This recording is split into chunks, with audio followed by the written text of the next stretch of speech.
Sveiks, ko tu te dari? Gribu aizrakties līdz Ķīnai. Un pēc reizes paskatīties, kas notiek tur pazemē.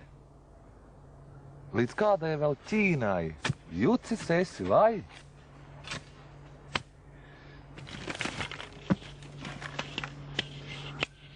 Tā ir samazināta zemeslode. Globus. Te ir Latvija. Te ir Ķīna. Un kā tu domā tur nokļūt? Rakšos pa taisno ar mazu līkumiņu un būs Ķīnā. Bet tas taču nav iespējams. Es strādāju par dabas zinības skolotāju, un es to skaidri zinu. Tas jau ir labi, ka tu man izstāstīsi, ko es nezināšu. Nu labi. Cik labi. Kāpēc tā zeme ir tik melna? Nu tāpēc, ka to melno zemi, kas atrodas pašā zemes virskārtā, sauc par augsni. Visur jau augsne nav tik melna. Nu, pastāst. Kas tad īsti ir augsne? Tad man jāsāk ar to, kā augsne rodas. Atceries, ka katru rudeni kokiem nokrīt lapas, novīst vecā zāle un visi lakstaugi.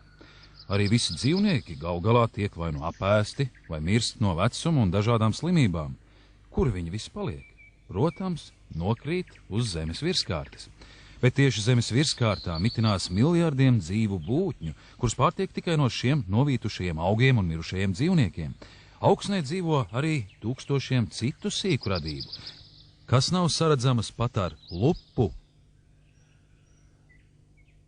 Tās saskatāmas tikai mikroskopā. Tā tikai izskatās, ka vecās koku lapas pazūd pašas no sevis. Patiesībā viņas apēd tieši sīkbūtnes. Palīdz arī lielāki dzīvnieciņi, piemēram, mušu un vaboļu kāpuri, arī sliekas ēd mirušās lapas. Beigu beigās baktērijas visus mirušos organismus pārvērš trūdvielās. Tās tad arī padara augsni tumšu un auglīgu. Tātad droši var iztēloties, ka augsne ir dzīva, jo tā arī aug, tās slānis ar katru gadu kļūst biezāks. Nu, gadā tik? Vai tik? Nē, daudz mazāk. Augsne 100 gadu laikā pieaug tikai par 1,5 centimetru. Nu, tad cilvēki taču augsni neēd. Nu, cilvēki nē, bet no augsnes pārtiek visi augi. Piemēram, tomāti. Augsnes trūdvielās atrodas minerālvielas, kuras sākumā izšķīst ūdenī, un tad augi ar saknēm tās uzsūc, kur augsnes nav, kā piemēram liedaga baltajās smiltīs. Augu dažādība ir ļoti niecīga, bet tiklīdz smiltīs parādās kaut nedaudz trūdvielu. Iedomājies, cik gadu tūkstošos ir veidojies tikai 1 metru biezs augsnes slānis. Tāpēc augsne ir viena no dabas bagātībām, pret kurām daži cilvēki neskāpēc izturas pavirši. Piesārņo augsni ar atkritumiem vai noasfaltē to, izveidojot mašīnu stāvvietas. Nu, kur tad ir tie tavi ķīnieši? Bet kur te radies akmens? Vai tad viņi aug zemē? Nē, akmeņi neaug zemē. Laukakmenis sastāv no granīta. Granīts ir iezis, kurš Latvijas teritorijā atrodas vairāku kilometru dziļumā. Laukakmeņi ir tikai granīta atlūzas, bet kā tās nokļuvušas augsnē un virzemē? Izrādās, ka uz ziemeļiem no Latvijas biezais granīta slānis arvien vairāk tuvojas zemes virsmai, bet Skandināvijas valstīs, Zviedrijā un Somijā tas jau ir pilnīgi izlīdz zemes virspusē un veido granīta klintis. Savukārt pirms daudziem tūkstošiem gadu no ziemeļiem pāri tagadējai Latvijas teritorijai slīdēja milzīgi ledus plāķi. Tagad to sauc par šļūdoni. Šie ledus bluķi ziemeļu zemēs lauza granīta klintis, un šo klinšu atlūzas kopā ar ledu nonāca arī pie mums. Tad klimats palika siltāks, ledus pamazām izkusa, bet akmeņi palika Latvijā. Lielākos laukakmeņus sauc par dižakmeņiem. Re, baltās smiltis, kā tās te radās? Smiltis ir radušās sadrūpot mūsu pašu Latvijas granītam. Sākumā granīta virspusē parādījās sīkas plaisiņas. Tajās iekļuva ūdens, kurš ziemās sasalstot izpletās. Plaisiņas kļuva arvien dziļākas, līdz granīts sāka plaisāt un sairt mazākos gabalos, kurus tagad sauc par zvirgzdiem. Tikai tas notika tik sen un tik ilgā laika posmā, ka bail pat iedomāties. Un kur te radās māli? Arī no tā paša granīta. Redzi, ja paskatās tuvāk, var redzēt, ka granīts sastāv no pelēcīgiem kvarca graudiņiem un laukšpata graudiem. Granītam sadrūpot no kvarca graudiņiem veidojas smiltis, bet no laukšpata māli. Arī smiltis un māli ir rieži. Granītā vēl ir arī vizla, kur saulē spīd kā sudrabs. Dažās vietās ūdens smilšu graudiņus salipina kopā ar mālu, un tad izveidojas jauns iezis – smilšakmens. Upes un strauti tajā izveido alas. Lielākā smilšakmens ala Latvijā ir Gūtmaņa ala. Tikai kas tie par cilvēkiem, kuri saskrāpē alas sienas? Gūtmaņa ala sākus veidoties pirms 10 000 gadu, un tas tiešām ir cienījams vecums.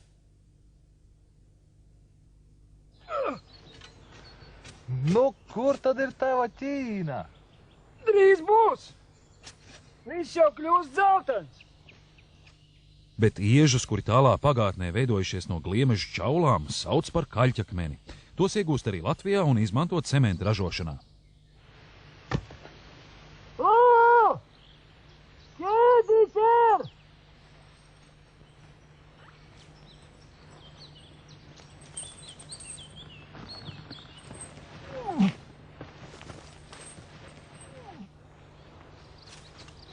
Padod binokli! Tur vēl kāds ir! Jāvelk!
Vai tu sadusmotos, ja no rīta pamostoties, ieraudzīt, ka kāds tev pa nakti, piemēram, ir nogriezis matus? Nu, protams, tu taču nebija to lūdzis. Un ko tu teikt, ja kāds tavās kabatās būtu sabāzis atkritumus?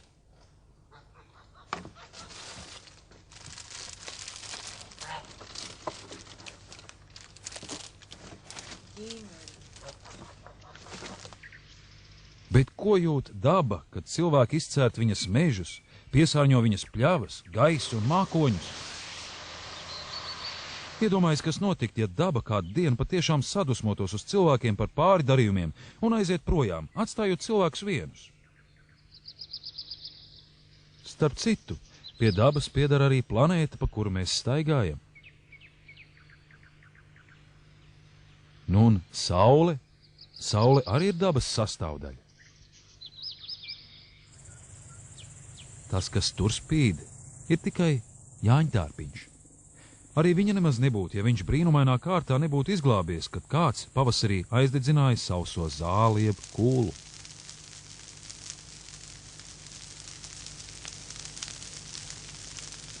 Katru pavasari Latvijā kūla deg vismaz 1000 dažādās vietās.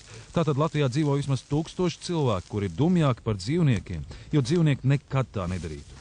Sadagot sausajai zālei sadeg arī ķirzakas, vardes, putnu mazuļi, zirnekļi, kukaiņi.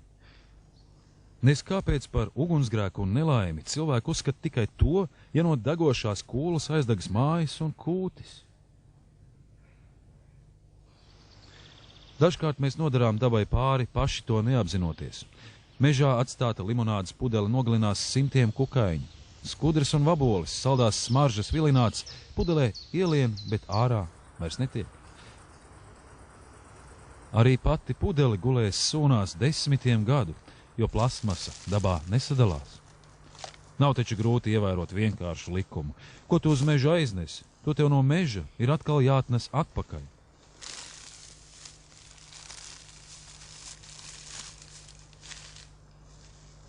Un jāiemet pilsētas atkritumu konteinerā. Tad viss būs kārtībā.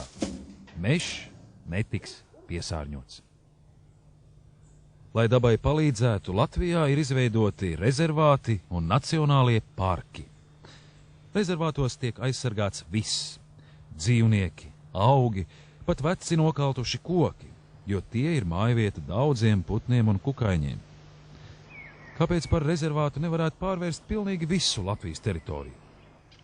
Nu, ja tā būtu, tad nekur mežā nevarētu lasīt sēnes, ogas un riekstus, nekur nevarētu makšķerēt un cirst malku. Ja visa Latvija būtu rezervāts, tad arī lielākajā Latvijas daļā nedrīkstētu atrasties neviens cilvēks. Izņemot zoologus un botāniķus, jeb zinātniekus, kuri pēta dabu. Tāpēc visas aizsargājamās teritorijas neaizņem pat 1/10 daļu no visas Latvijas.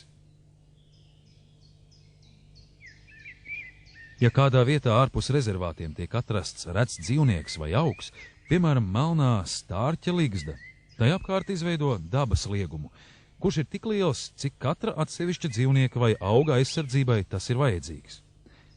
Pats melnais stārķis, meklējot mazuļiem barību, ar pāris spārnu vēzieniem izlidos ārā no savu liegumu, tāpēc, protams, daba jāaizsargā kopumā. Bet, lai kādu retu augu vai dzīvnieku aizsargātu, jāzina, kur viņš aug vai dzīvo. Zinātnieku, dabas pētnieku Latvijā ir maz, un viņi vienkārši nespēja vienlaicīgi atrasties 100 vietās, lai visu izpētītu. Bet arī jūs varat palīdzēt zinātniekiem. Kā? Meklējot retos dzīvniekus un augus. Cilvēkam ejot dabā jābūt uzmanīgam un piesardzīgam un jāatceras dažas lietas. Nekādā gadījumā nedrīkst ēst nepazīstamas ogas un uzmanīgi jāizturas pret jebkuru nepazīstamu augu. Ieraugot latvāņa resno dobumaino stumbru, tā vien gribas nolaust to ceļa spieķim. Nedari tā. Latvāņa sula nokļūstot uz ādas tūlīt radīs apdegumu un čūlas. Vemšanu var izraisīt viena vienīgā pēsta čūskoga. Ja plūcot kodīgās gundagas ar rokām paberzē acis, tās nevien sāk sāpēt, bet iestājas arī elpošanas traucējumi. Viena no dabā indīgākajām vielām, līķinde, veidojas arī mirušajos dzīvniekos. Nedrīkst aiztikt pat beigtus kukaiņus. Uzmanies, tā ir odze. Viņas ķermenis ir nespēcīgs, tāpēc daba odzei uzdāvājusi 2 indes zobus. Odze pat, protams, cilvēkam neuzbrūk, jāuzmanās, lai tai neuzkāptu. Lai izvairītos no saslimšanas ar ērču izraisītajām slimībām, visdrošāk ir pavasarī saņemt poti pret ērču encefalītu. Kā uzzināt, cik daudz un kādi dzīvnieki būtu jāmeklē? Tāpēc sākumā jālasa par tiem grāmatās. Šis skaistais tauriņš ir laimiņu dižtauriņš. Pēdējo reizi Latvijā novērots apmēram pirms 200 gadiem. Daži cilvēki tomēr apgalvo, ka šo tauriņu Latvijā ir redzējuši, priecīgi lidojam. Tikai nezina, ka šim tauriņam ir jābūt jau sen izmirušam. Arī 7 centimetrus garā dižā briežvaboli tiek uzskatīti par izzudušu, bet nebūtu nekāds brīnums, ja tieši tušo vaboli kaut kur dabā nejauši ieraudzītu. Arī purva bruņurupuči Latvijā ir tik reti sastopami, ka zinātnieki būtu priecīgi uzzināt pēc iespējas vairāk to atrašanās vietu. Tikai jāzina, kāds tas izskatās. Bieži viņus jauc ar izbēgušiem stepes bruņurupučiem, kurus var nopirkt katrā zooveikalā.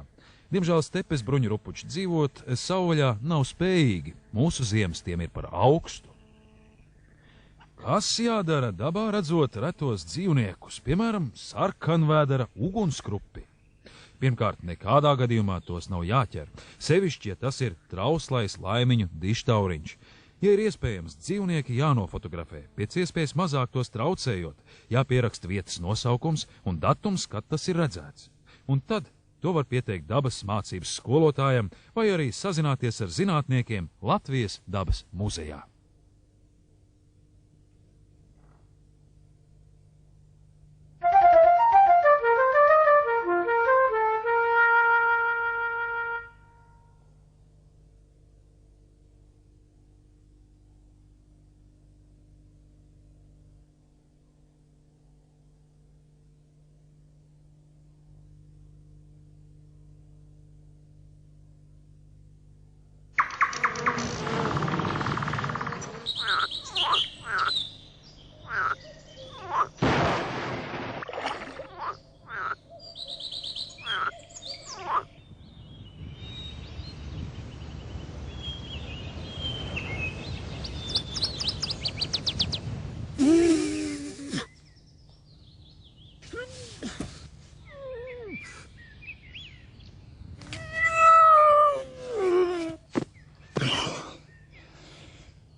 Dzīvnieku pasaulē viss notiek vienkārši un dabiski. Tur, kur cilvēks izmanto instrumentus, dzīvnieku liek lietā savu ķermeņa daļas. Dzenim knābis ir kā ķīlis. Viņš ar to izkaļ koku mizā caurumiņu un izvēl kukaiņu kāpurus. Bebra zobi ir tik spēcīgi un asi, ka ar tiem viņš spēj nogāzt jebkuru sev tīkamu koku un aizstiept uz mājokli kādu noderīgu zaru. Šis ir vēzis. Viņš izmanto savas spīles, lai aizsargātos no citiem plēsīgiem radījumiem. Varbūt cilvēki no tiem noskatījuši tādus instrumentus kā knaiblis vai knīpstangas. Re, kā lējas ar tām prot apieties itin veikli.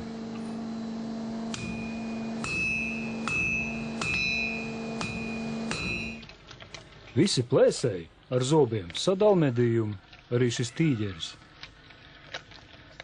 Nagi kaķveidīgiem dzīvniekiem lieliski noder kāpelēšanai pa kokiem. Vai šo kāpšanas paņēmienu cilvēki arī būtu noskatījušies no dzīvniekiem? Vērojot, kā lapsens veido savu pūzni, cilvēks varbūt izgudrot papīru. Lapsens savu mājokli lipina no sakošļātas koksnes piciņām. Cilvēki rīkojas līdzīgi.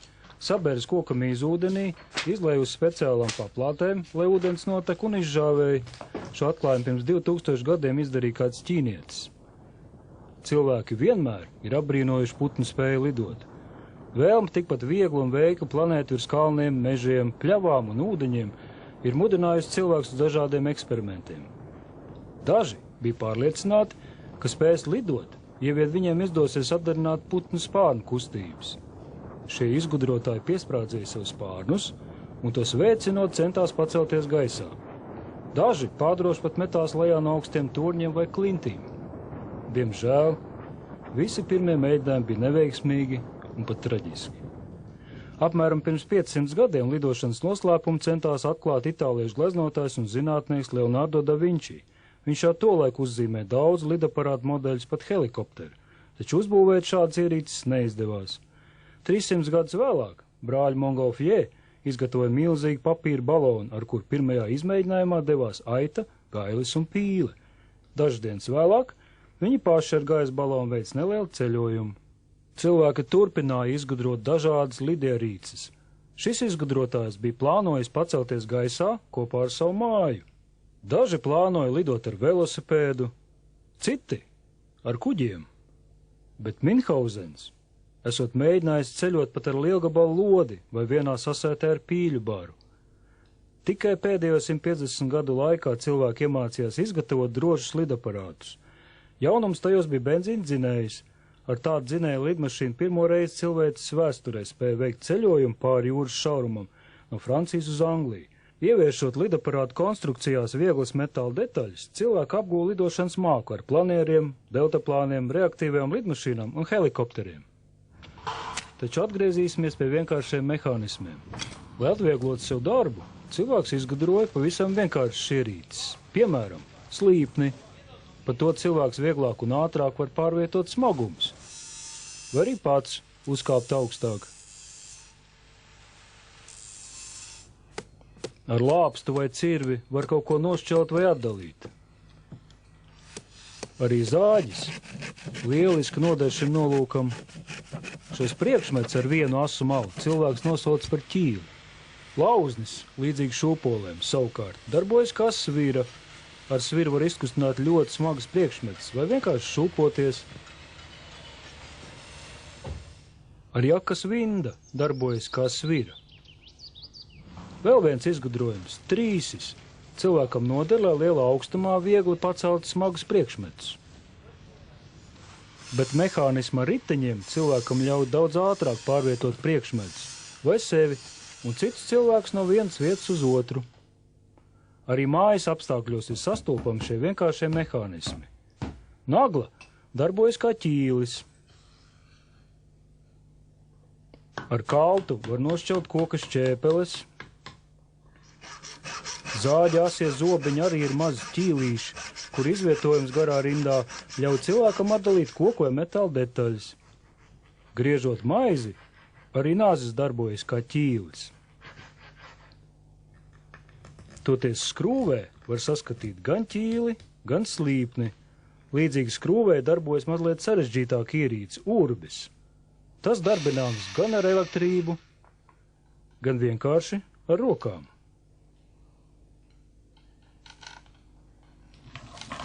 Pat maļamajā mašīnā var saskatīt kaut ko līdzīgu skrūvē.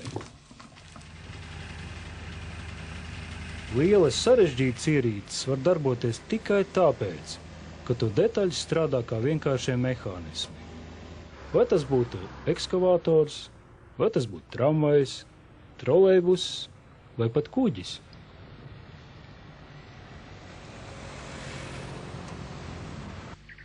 Ar dzīvniekiem un cilvēkiem ir tāpat.